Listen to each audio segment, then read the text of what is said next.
तर आता जे विविध प्रकारचे आपल्याला विवरणपत्रे म्हणजे रिटर्न्स फाईल करायला लागतात, तर रिटर्न्स फाईल करण्यामध्ये देखील अनेक अडचणी असतात किंवा त्याचं काय महत्त्व आहे किंवा ड्यू डेट असतात.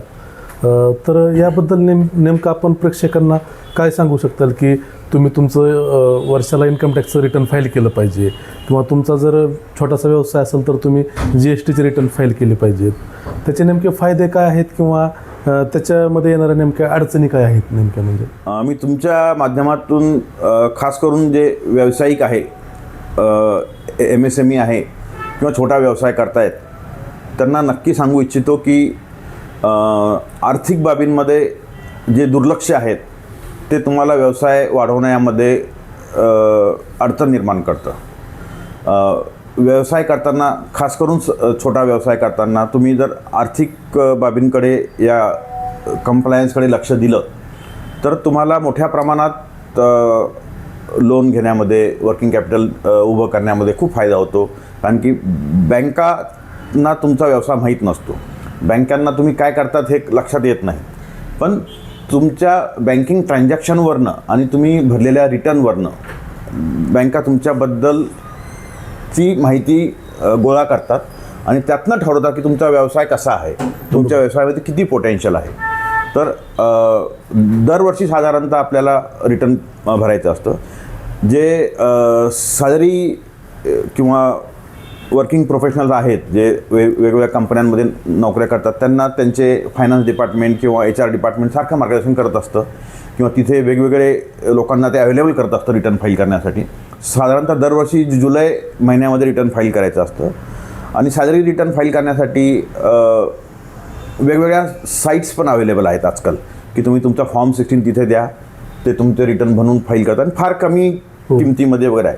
पण बऱ्याच वेळेस म्हणजे आता आम्हाला थोडंसं सॅलरी वाढली, टॅक्स कटला की लोक टॅक्स कटू नये म्हणून वेगवेगळे प्रकारचे उद्योग करतात आणि त्याच्या संदर्भात मला तुमच्या माध्यमातून त्या लोकांना सांगायचं आहे की या ज्या गैरमार्गाने तुम्ही सॅलरीचं रिटर्न फाईल करतायत अच्छा आणि रिफंड घ्यायचा प्रयत्न करतात की TDS कट झाला आहे आता मला रिफंड पाहिजे, हो बरोबर, तर तो प्रकार हा इल्लिगल आहे, त्याच्यात जाऊ नका. आणि काय होतं माहिती आहे काय, समजा मी तुम्हाला भेटलो, मी तुम्हाला रिफंड आणून देतो आणि रिफंडचे काही पर्सेंटेज तुम्ही मला द्या, हो बरोबर, तर जिथं तुम्हाला पैसे देऊन रिटर्न फाईल करायचं आहे त्याच्याऐवजी तुम्हाला माणूस म्हणतो तुम्हाला मी रिफंड आणून देतो.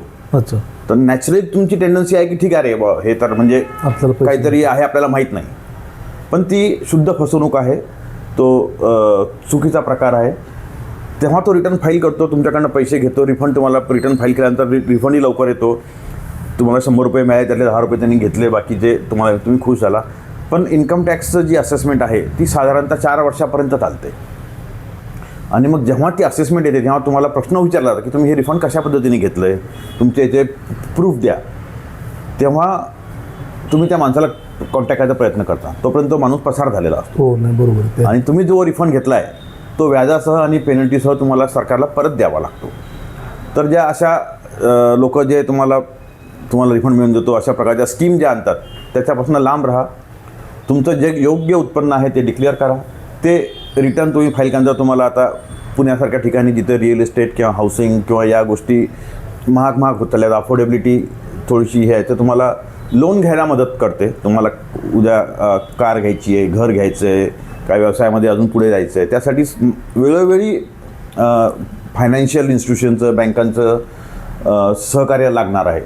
तर ते तुमच्या रिटर्नवरनं तुम्हाला जज करतात, तुम्हाला असेस करतात. तर तुम्ही जितक्या चांगल्या पद्धतीने तुमचं रिटर्न आणि बॅलन्स शीट बनवाल, रिटर्न फाईल कराल, तितक्या चांगल्या पद्धतीने तुम्हाला बँका मदत करेल. आणि सर आणखी एक प्रश्न आहे की पहिला बॉम्बे सेल टॅक्स होता, हो, नंतर व्हॅट आला आणि आता GST आला. तर वन नेशन वन टॅक्स अशी आपल्या सरकारची भूमिका होती.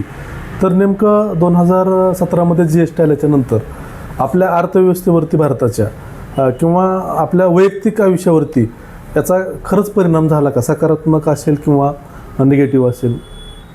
GSTने परिणाम झाला दोन्ही. म्हणजे इनिशियल काळामध्ये जेव्हा त्याबद्दलची माहिती नव्हती किंवा थोडेसे इम्प्लिमेंटेशनमधले इश्यूज होते तेव्हा बरेचसे लोकांना त्यामुळे थोडेसे त्रास झाले किंवा नवीन कायदा आला की जनरली कसं असतं की त्यात अभ्यास करणारे लोक जे आहेत तेच फक्त पुढे असतात. आता जेव्हा व्हॅट टू GST हे ट्रान्सफॉर्मेशन झालं तेव्हा आता तुम्ही जर पाहाल तर पुण्यामध्ये किंवा बाकी ठिकाणी कोणत्याही मार्केटमध्ये 2 प्रकारचे लोक असतात, एक ऑर्गनाइज आणि अनऑर्गनाइज. तसं रिटर्न फाईल करण्यामध्ये म्हणजे एक्साईजचं, सर्व्हिस टॅक्सचं किंवा व्हॅटचं रिटर्न फाईल करण्यामध्ये टॅक्स कन्सल्टंट जे म्हणजे CA नाही आहेत पण टॅक्स कन्सल्टंट DTL किंवा कॉमर्स बॅकग्राऊंडमधून आलेले आहेत, ते माहीत कोणत्या तरी CA कडे काहीतरी काम केलेलं आहे, बरोबर. त्यातनं मिळालेल्या माहितीवर रिटर्न फाईल करत असतात. अचानक त्यांना नवीन कायदा आल्यामुळे मागचा एक्सपिरियन्स हा कामाचा नाही राहिला हो बरोबर. आणि नवीन अभ्यास केलेला नाही आहे. हो त्यामुळे रिटर्न फाईल करणारे लोकच म्हणजे जे 100 होते ते 10 वर आले. बरोबर. तर त्यामुळे याचा कंप्लायन्स कसा करायचा, हे कसं करायचं याच्या माहिती अभावी किंवा चुकीच्या पद्धतीवर रिटर्न फाईल केल्यामुळे सुरुवातीच्या काळात लहान व्यावसायिकांना खूप फटका बसला. कदाचित नोटिस आल्या, टॅक्स भरावा लागला, पेनल्टी भरावी लागली.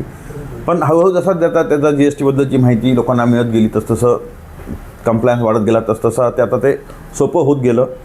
आणि आता तर तुमच्या GSTच्या टर्नओव्हरच्या बेसिसवर किंवा तुमच्या रिटर्नच्या बेसिसवर तुम्हाला बँका सरळ लोन देतात. हो. त्यामुळे लोकांना वर्किंग कॅपिटलबद्दलचं जो पैशाचा मुख्य मुद्दा असतो तो बऱ्यापैकी प्रमाणात सॉल्व्ह झाला. पण मात्र हे नक्की की कंप्लायन्स वाढला आहे, तुम्हाला जागरूक राहावं लागतं आहे. तुमचा सप्लायर कसा आहे, त्यांनी GST नाही भरला तर त्याचा परिणाम तुमच्यावर होतो.